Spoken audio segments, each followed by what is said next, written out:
Here I've got KRUGER MATZ Flow 6 Lite, and let me show you how to change wallpaper on the following device. So at first let's open list of all applications, then find and select the settings.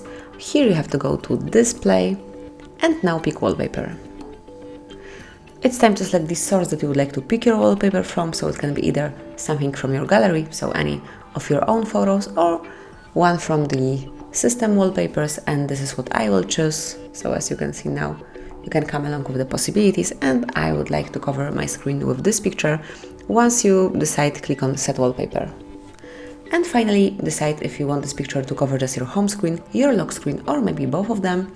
And this is what I will choose: home screen and lock screen. This is it. As you can see, from now on, this brand new wallpaper is covering both your home screen and also the lock screen. And that's all. From now on, you can change your wallpaper as often as you want to. Enjoy. Thank you for watching. Please subscribe our channel and leave the thumbs up.